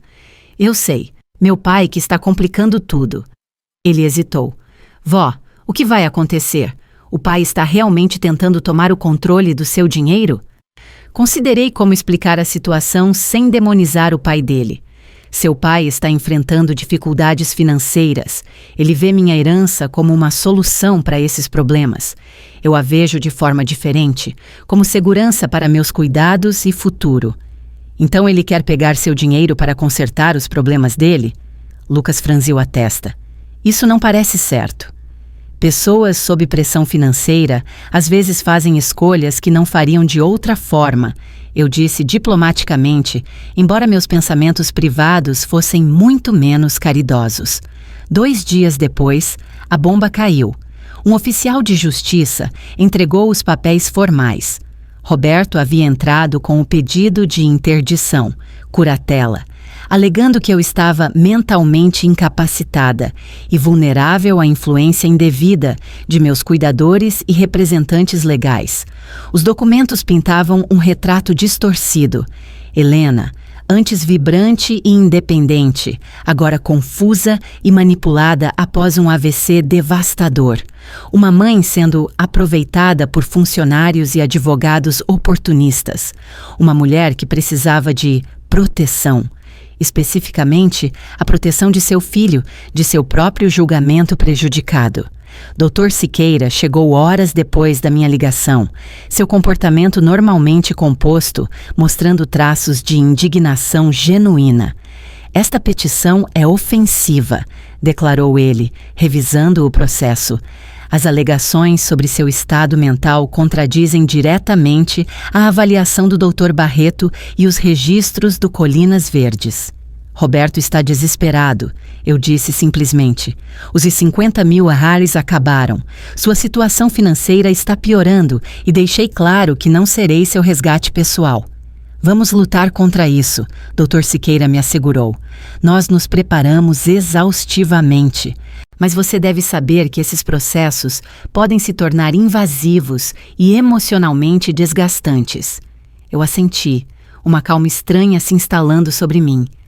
Tive 11 meses para me preparar para este momento, James. Desde o dia em que descobri que Roberto me colocou no crepúsculo enquanto me dizia que era o melhor que ele podia pagar. Naquela noite, sozinha em meu apartamento, atualizei meu diário digital com os últimos desenvolvimentos. O que havia começado como um registro privado de negligência havia evoluído para uma cronologia abrangente que agora serviria como prova no tribunal. Parei, os dedos pairando sobre a tela do tablet, enquanto o círculo completo dos eventos me atingia. Meu AVC revelou o verdadeiro caráter de Roberto. O legado de Horácio me deu os meios para me proteger. E agora, as próprias ações de Roberto exporiam suas motivações ao escrutínio legal. Havia uma certa justiça nessa simetria, embora não trouxesse alegria, apenas uma determinação cansada de ver isso até o fim, fosse qual fosse. O tribunal chama Helena. 14 meses após meu AVC, levantei-me firmemente da minha cadeira, minha bengala agora mais um adereço do que uma necessidade. O tribunal parecia opressoramente formal, todo em madeira polida e vozes abafadas, o cenário para o ato final de um drama do qual eu nunca quis participar. Roberto sentou-se à mesa do autor, impecavelmente vestido, mas visivelmente mais magro, a tensão dos últimos meses evidente em sua postura.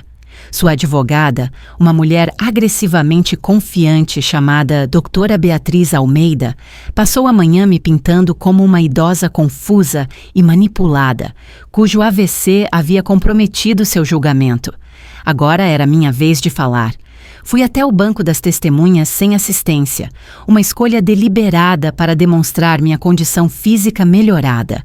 Ao me acomodar na cadeira, cruzei o olhar de Lucas na galeria. Ele sentou-se ao lado de Lúcia, que parecia desconfortável com todo o processo.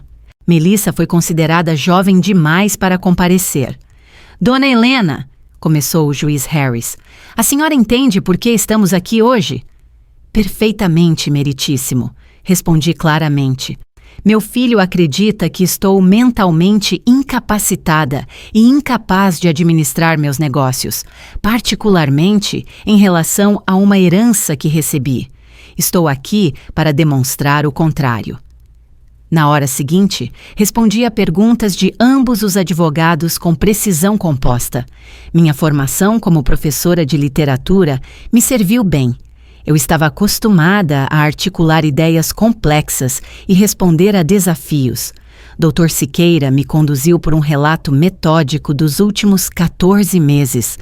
Meus cuidados no crepúsculo, a descoberta do legado de Horácio, a súbita mudança na atenção de Roberto e minhas decisões sobre a herança. Por que a senhora estabeleceu o fundo sem consultar seu filho? Perguntou o Dr. Siqueira.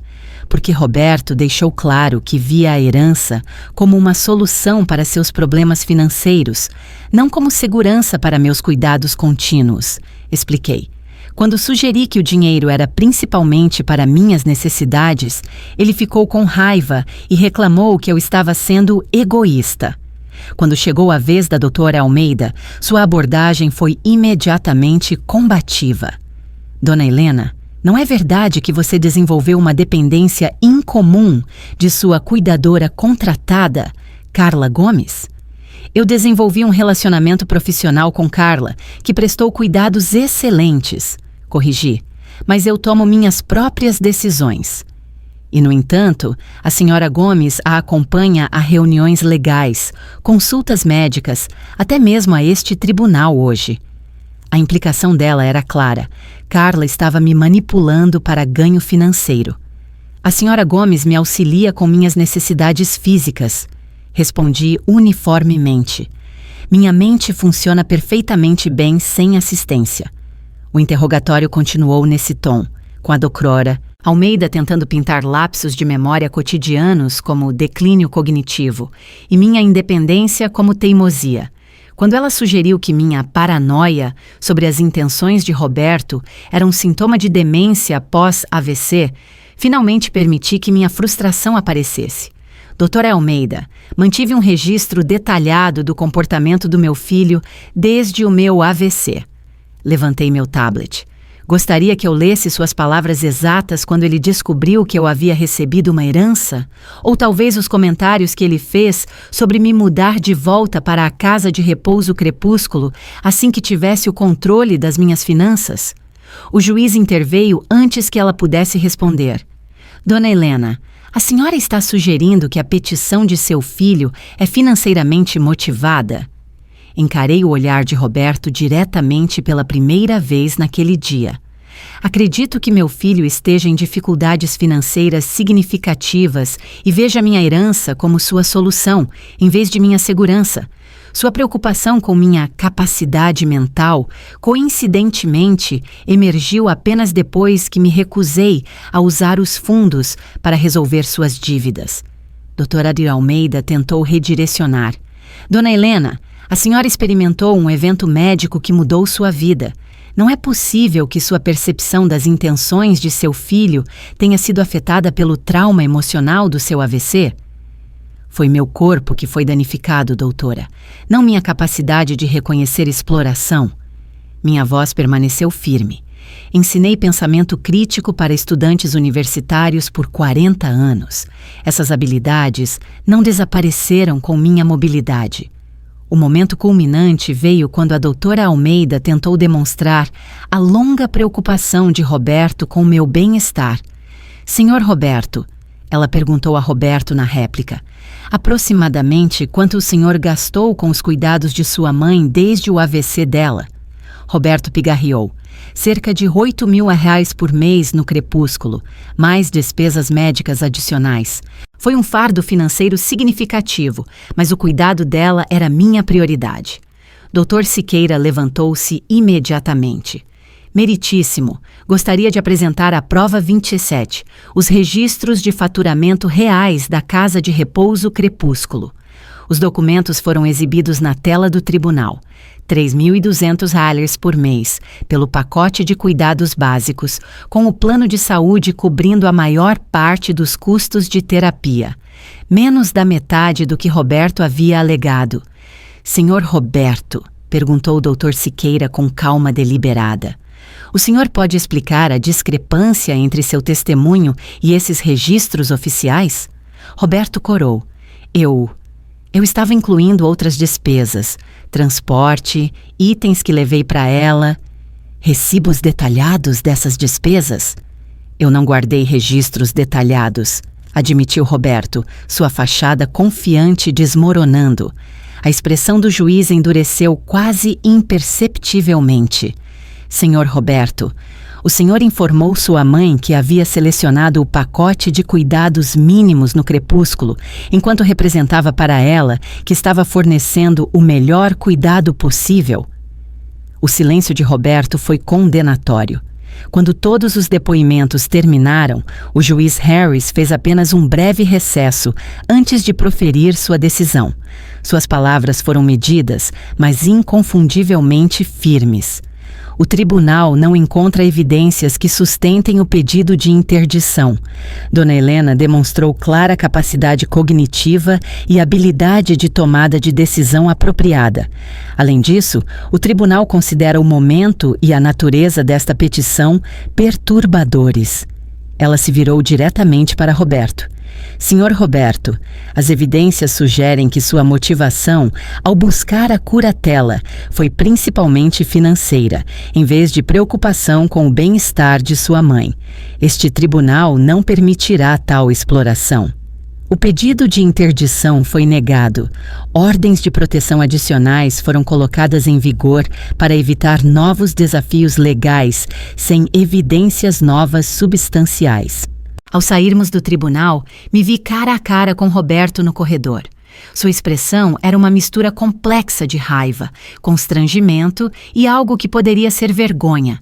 Você venceu, disse ele secamente. Espero que esteja satisfeita. Não se tratava de vencer, Roberto, respondi suavemente.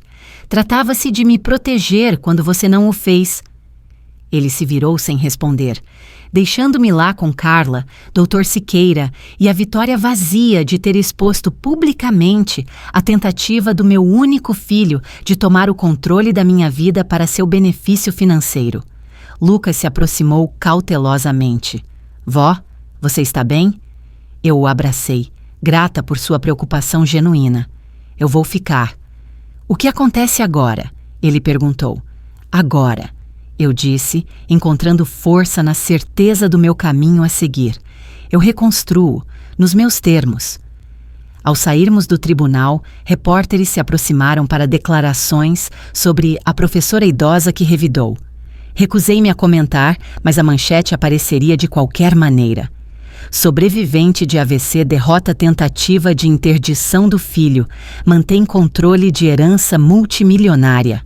Uma vitória pública, um coração partido privado e o começo do que quer que viesse a seguir.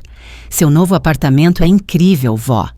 Lucas vagou pelo meu apartamento, admirando as adaptações que tornavam a vida independente possível, apesar das minhas limitações físicas persistentes. 22 meses após meu AVC, eu fiz a transição do Colinas Verdes para minha própria casa. Uma unidade no térreo em um prédio de luxo com segurança 24 horas e assistência médica local, se necessário. Parece liberdade, admiti, observando-o examinar a coleção de livros que eu havia cuidadosamente selecionado para minha nova biblioteca. Ter meu próprio espaço novamente, depois de quase 2 anos em instituições. E você consegue gerenciar tudo sozinha? Seu rosto adolescente mostrava preocupação genuína, em vez da preocupação performática que seu pai havia aperfeiçoado. Nem tudo, reconheci honestamente. A Carla ainda vem 3 vezes por semana para ajudar com certas tarefas. A Mariana cuida das minhas necessidades administrativas. Mas posso fazer meu próprio café da manhã, me vestir e, o mais importante, tomar minhas próprias decisões. Lucas assentiu, seus olhos vagando para as fotos de família emolduradas na minha lareira. A imagem de Roberto aparecia em várias, mais jovem, sorrindo, o filho em quem eu acreditava completamente. Lucas tocou uma moldura com cautela. Você tem tido notícias do pai? Não diretamente, admiti. Não desde a audiência no tribunal, 4 meses atrás. O silêncio entre nós reconheceu a dolorosa realidade.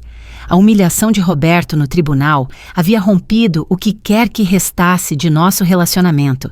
Sua situação financeira havia se deteriorado ainda mais. O negócio finalmente faliu. A casa vendida para cobrir dívidas. Lúcia pedira o divórcio, sem vontade de afundar ainda mais em seu caos financeiro. Ele está morando em um apartamento agora, ofereceu Lucas. Mamãe ficou com a casa no acordo de separação, mas ela está falando em vendê-la. Muitas memórias, ela diz. Eu assenti, sem surpresa. E como você está lidando com tudo? Lucas deu de ombros com casualidade forçada. É estranho, o pai fala de você de forma diferente agora. Não mais com raiva, só triste. Algo apertou em meu peito, a dor instintiva de uma mãe pelo sofrimento de seu filho, apesar de tudo. E o que ele diz? Não muito, só que ele estragou tudo, que ele não entendeu o que estava acontecendo até ser tarde demais. Lucas hesitou. Ele parou de te culpar, se é que isso importa. Importava, embora eu não tivesse certeza do porquê. As ações de Roberto tornaram nosso distanciamento inevitável. No entanto, alguma parte de mim, a parte que o observou dar os primeiros passos, que enfaixou os joelhos ralados, que celebrou seus triunfos, ainda ansiava por reconciliação, por mais improvável que fosse. Você o veria? Lucas perguntou de repente. Se ele quisesse conversar? A pergunta pairou entre nós, pesada de implicações. Eu não sei, respondi sinceramente. Muita coisa aconteceu. Lucas assentiu, respeitando minha honestidade. Antes de sair, ele me abraçou apertado.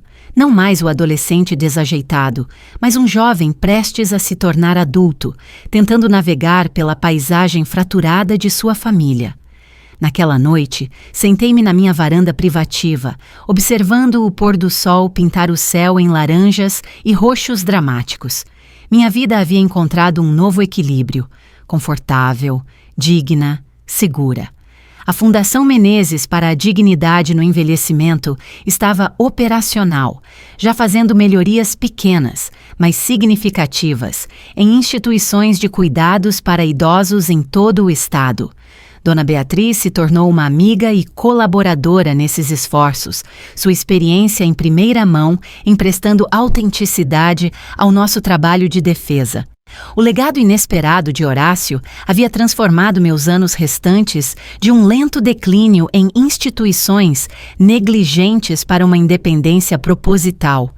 Um presente não apenas de segurança financeira, mas de agência.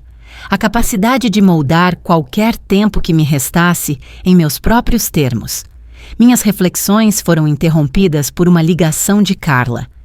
Helena, o Roberto está aqui na portaria.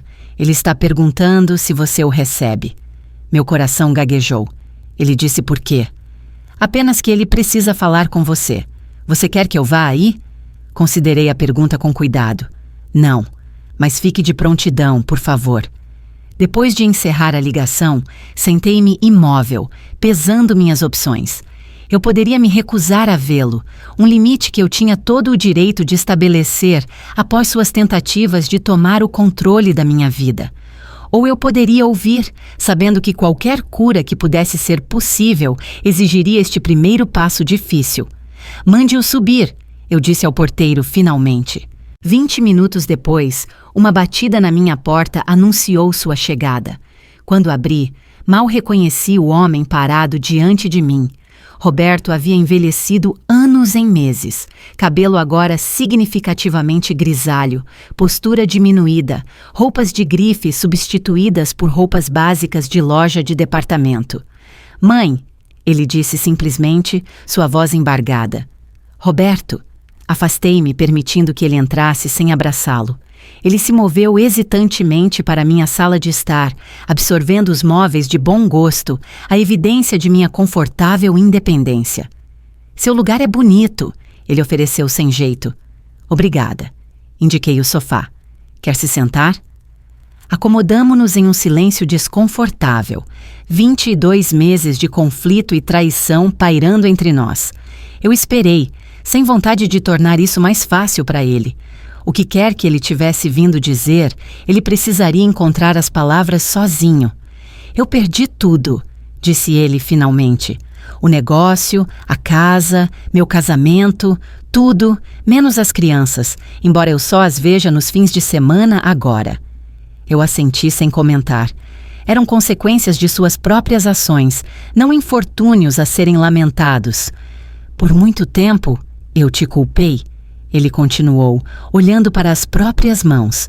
"Disse a mim mesmo que se você tivesse apenas ajudado quando eu precisei, nada disso teria acontecido, que você escolheu o dinheiro em vez do seu próprio filho." Permaneci em silêncio, deixando-o trabalhar em seu discurso ensaiado. Mas isso não era verdade. Ele ergueu os olhos, encontrando meu olhar diretamente pela primeira vez. "Eu escolhi o dinheiro em vez da minha própria mãe. Eu te coloquei naquele lugar horrível porque era barato. Visitei cada vez menos porque era mais fácil do que ver o que eu tinha feito. E quando o dinheiro do tio Horácio apareceu, vi como minha salvação, sem nunca considerar o que você precisava." Sua voz falhou. "Eu falhei com você completamente, mãe. Antes do AVC, depois dele. Em cada passo do caminho." A honestidade crua foi inesperada.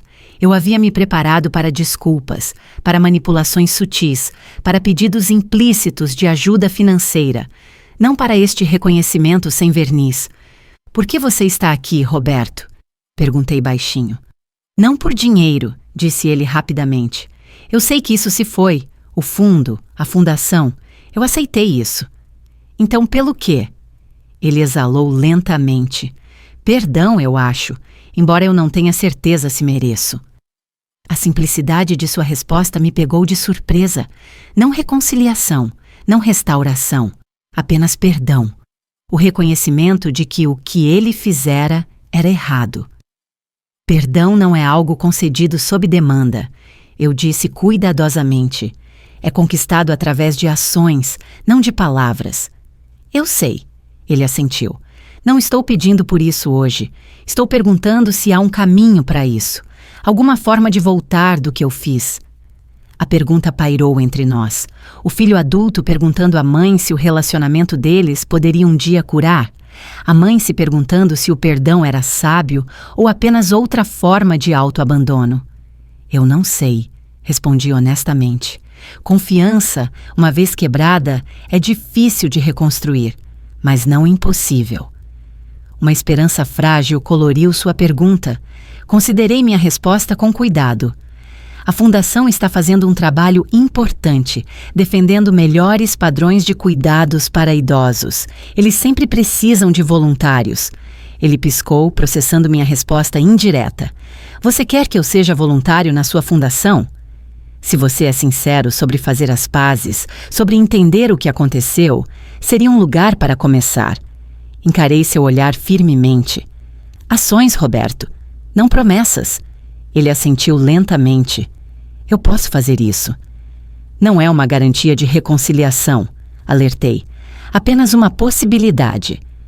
Uma possibilidade é mais do que eu tinha esta manhã, disse ele baixinho. Enquanto se preparava para sair, ele parou na porta. Mãe, eu sei que não muda nada, mas eu sinto muito, verdadeiramente. Eu acredito que você sente, respondi. Se isso é suficiente, ainda vamos ver. Depois que ele saiu, voltei para minha varanda, observando os últimos vestígios do pôr do sol desaparecerem no crepúsculo. O encontro me deixou emocionalmente exausta, mas estranhamente em paz. O pedido de desculpas de Roberto não apagaria os últimos 2 anos, mas havia reconhecido uma verdade que eu precisava ouvir. A culpa fora dele, não minha. O que quer que viesse a seguir, seja uma reconciliação tênue ou uma separação permanente, seria minha escolha. Não obrigação, não manipulação, não culpa. Minha escolha, feita livremente de uma posição de segurança e força. O presente financeiro de Horácio tornou isso possível, mas a verdadeira herança foi algo muito mais valioso. O reconhecimento do meu próprio valor, independente do que eu dava aos outros. O entendimento de que minhas necessidades importavam tanto quanto as das pessoas que eu amava. Enquanto a escuridão se instalava sobre a cidade, abri meu tablet e fiz uma entrada final no diário digital que narrou minha jornada do abandono à autonomia. Roberto veio hoje, não por dinheiro, mas por perdão. Não sei se a reconciliação é possível, mas pela primeira vez a escolha é verdadeiramente minha. Não porque eu detenho o poder financeiro agora, mas porque finalmente entendo que minha dignidade não é negociável. Esse é o verdadeiro presente de Horácio para mim e talvez, eventualmente, o meu para Roberto. E com isso concluímos o ciclo inaugural de subsídios da Fundação Menezes para a dignidade no envelhecimento. Bati levemente na mesa, sorrindo para os membros do conselho reunidos ao redor da mesa de conferências. Parabéns a todos! 8 instalações receberão financiamento para melhorias no treinamento de pessoal e 3 organizações de defesa expandirão seus programas de alcance. Dona Beatriz, servindo como nossa defensora dos residentes, sorria com satisfação. Aos 77 anos, ela encontrou uma inesperada segunda carreira como a porta-voz mais persuasiva da Fundação, sua experiência pessoal emprestando autenticidade à nossa missão. Helena, gostaria de dizer algumas palavras antes de encerrarmos? Perguntou o Dr. Siqueira. Ele havia feito a transição de meu advogado para o conselheiro jurídico da Fundação, trazendo sua experiência em proteção de idosos para nosso trabalho. Olhei ao redor da mesa para os rostos que se tornaram minha comunidade nos últimos 2 anos. Carla, agora diretora de programas da Fundação, após concluir seu mestrado em gerontologia. Mariana, nossa coordenadora de extensão. Lucas, estagiando durante seu primeiro ano na USP, onde estudava Direito com foco na defesa dos idosos. E no canto, tomando notas silenciosamente, Roberto. 24 meses após meu AVC, a vida encontrou um novo padrão. Não aquele que eu esperava quando fui levada pela primeira vez para a casa de repouso Crepúsculo, certamente não aquele que eu planejei quando vendi minha casa para ajudar o negócio de Roberto, mas um construído em meus próprios termos. Apenas uma breve reflexão, eu disse, levantando-me com o auxílio da minha bengala, embora a usasse mais por precaução do que por necessidade agora. Minha recuperação havia estabilizado em cerca de 80% da minha função pré-AVC, o suficiente para uma vida independente com assistência ocasional, o suficiente para propósito e dignidade. 2 anos atrás, me encontrei em uma situação que muitos idosos brasileiros vivenciam: fisicamente vulnerável, financeiramente dependente e cada vez mais invisível para as pessoas que deveriam ter me protegido. Meu olhar não se demorou em Roberto, mas ele se mexeu desconfortavelmente mesmo assim. O legado de Horácio Menezes mudou minhas circunstâncias pessoais dramaticamente, mas milhões de brasileiros idosos não têm um tio rico esperando nos bastidores. O que eles merecem, o que todos nós merecemos, é um sistema que reconheça o cuidado ao idoso como uma questão de dignidade, não de conveniência. Murmúrios de concordância circularam à mesa. Em 6 meses, já documentamos melhorias significativas nas experiências dos pacientes nas instalações que recebem nossos subsídios. A rotatividade de pessoal diminuiu 20%. As métricas de satisfação dos residentes melhoraram em geral.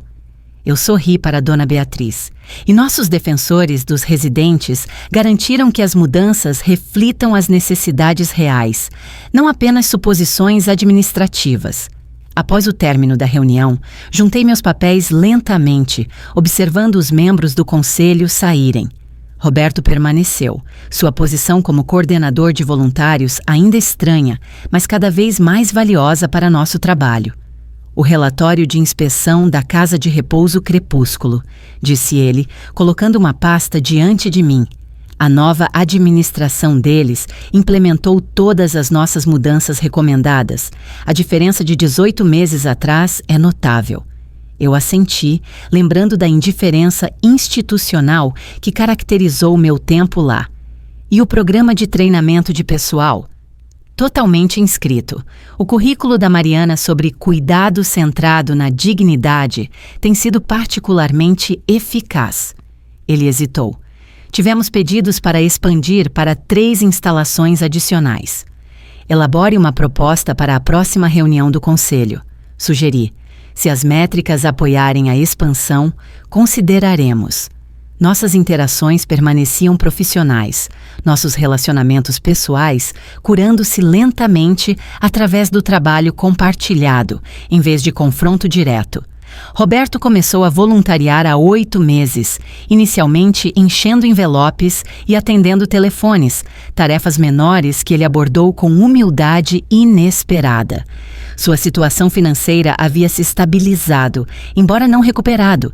Um apartamento modesto, um carro usado, um novo emprego em vendas em vez de ser dono de um negócio. Visitas de fim de semana a Lucas e Melissa, que escolheram morar principalmente com Lúcia após o divórcio. O Lucas mencionou que você vem ao torneio de debate dele na próxima semana, disse Roberto, recolhendo seus materiais. Eu não perderia. O time dele é favorito para ganhar o regional. Uma pausa constrangedora se seguiu. O ritmo de conversação entre mãe e filho ainda encontrando seu caminho depois de tantos danos. Mãe, Roberto começou timidamente. Eu estava me perguntando se você gostaria de jantar depois. Nós 4. Você, eu, Lucas e Melissa. O convite representava um passo à frente em nossa cautelosa reconstrução. Um jantar em família, algo que não ocorria desde antes da audiência de interdição. Eu gostaria disso, eu disse simplesmente. Seu alívio foi visível. Ótimo, farei as reservas. Depois que ele saiu, terminei minha papelada antes de chamar meu serviço de carro.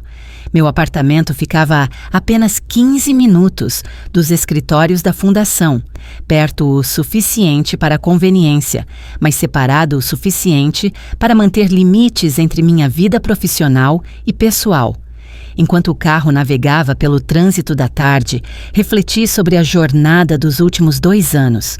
O AVC que quase me matou acabou me forçando a viver de verdade, a reconhecer meu próprio valor, a estabelecer limites, a construir uma vida centrada em minhas necessidades, em vez das expectativas dos outros.